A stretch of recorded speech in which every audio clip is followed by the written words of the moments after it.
Hello बच्चों, let's see this question. तो इस क्वेश्चन में अपन को बोला है कि जो न्यूक्लियर डेंसिटी होती है वो इंडिपेंडेंट होती है ए से, और उसका ऑर्डर होता है 10 to the power 17 KG per metre cube.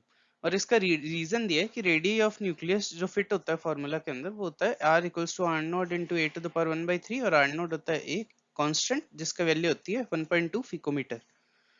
तो ये क्वेश्चन सॉल्व करने के लिए मैं बोल सकता हूँ कि जो की कॉन्सेप्ट यूज होगा वो होगा न्यूक्लियर डेंसिटी। तो अब डेंसिटी को अपन कैसे लिख सकते हैं? डेंसिटी को अपन लिख सकते हैं मास अपॉन वॉल्यूम। एक न्यूक्लियस होता है उसका मास कितना होगा ए, जो उसका एटॉमिक मास होगा, अपन वॉल्यूम। वॉल्यूम की एक न्यूक्लियस की अगर स्फीयर मान ले तो वो हो जाएगी 4/3 पाई आर क्यूब। आर को अपन लिख सकते हैं, आर को अपन लिख सकते हैं R not A to the power 1/3, किसी न्यूक्लियस की रेडियस को।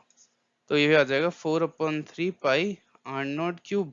ए से ए कैंसिल हो जाएगा, तो अपने पास आ जाएगा 3/4 पाई आर नॉट क्यूब, जिसमें आर नॉट की वैल्यू है 1.2 पिकोमीटर। तो ये nuclear density is independent of, ये तो करेक्ट है। अब इसने बोला है it is of order 10 to the power 7 KG per metre cube. तो जब अपन इसको सॉल्व करते हैं ना, आर नॉट की वैल्यू पुट के 1.2 पिकोमीटर पुट करके, तो इसका आंसर आता है 2.3 into 10 to the power 17 KG per metre cube. तो ये भी करेक्ट है, 10 टू द पावर 17 के ऑर्डर का ही है, तो असर्शन तो है करेक्ट।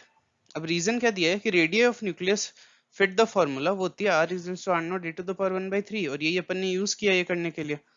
तो असर्शन भी करेक्ट, रीजन भी करेक्ट है, और रीजन असर्शन को जस्टिफाई भी कर रहा है, क्योंकि अपन यही रेडियस जब यूज करते हैं तब ए दोनों साइड न्यूमरेटर और डिनोमिनेटर में कैंसिल हो जाता है, और उससे अपने पास ये आ जाता है। तो इसका करेक्ट आंसर हो जाएगा 1। So the final answer is 1. Hope you understand it well. Best of luck.